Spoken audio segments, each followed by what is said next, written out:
Ang Los Angeles Lakers at ang kanilang mga tagahanga ay umasa ng exciting o attractive star-studded moves, blockbuster trades ngayong season.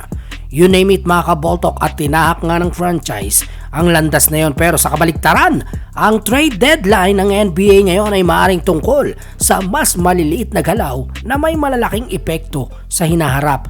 Dahil ayon sa report, sinabi ni Zach Lowe, isang veterano pagdating sa pag-analyze ng NBA, wala daw sa tingin niya na makukuha ng Lakers si Giannis. Naku po, unang-una daw, nakuha ng Lakers si Anthony Davis.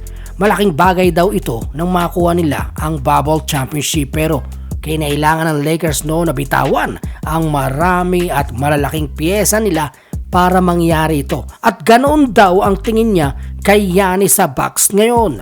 Para makuha ng Lakers si Giannis, kailangan ng Lakers na pakawalan ang sandamakmak na player at future draft picks nito. Bakit mga idol? Yan daw ay dahil kailangang sapawan ng Lakers ang i-offer ng ibang team gaya ng New York, Miami Heat. Sa mga fans ng Warriors, nakakalungkot mga kaboltok ang mga report. Medyo wag muna tayong umasa na mapupunta si Giannis doon dahil ayon sa report, hindi daw papayag ang Bucks na palitan ng matanda si Giannis. Anyway, sa Lakers, alam naman natin, hindi na nila bibitawan si Luka dahil si Luka na ang future ng prangkisa.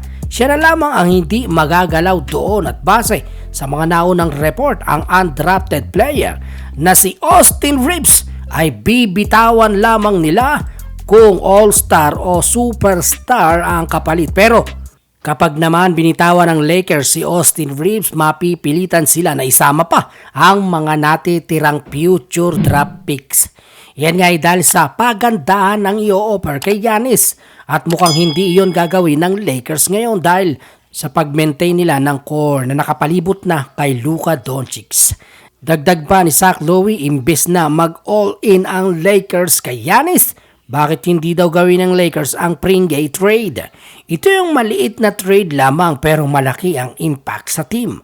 Halimbawa, kung ano ang kulang sa Lakers, ano ang kanilang weakness. Obvious naman na isang 3-and-D wing, isang player na forward, magaling dumipensa, nagagawa ng mga dirty works, pero sniper sa 3-point area na tiyak na babagay sa laruan ni Luka at LBJ.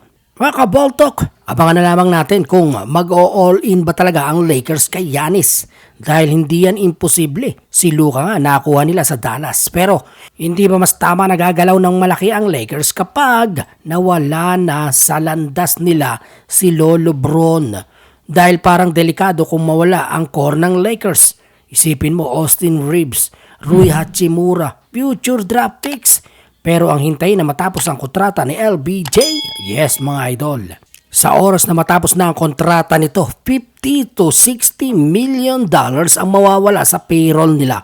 Halagang kayang bitawan ng Lakers sa sinumang free agent, all-star man o superstar o kahit pa young star. Isang malaking panghikayat ng Lakers sa hinaharap.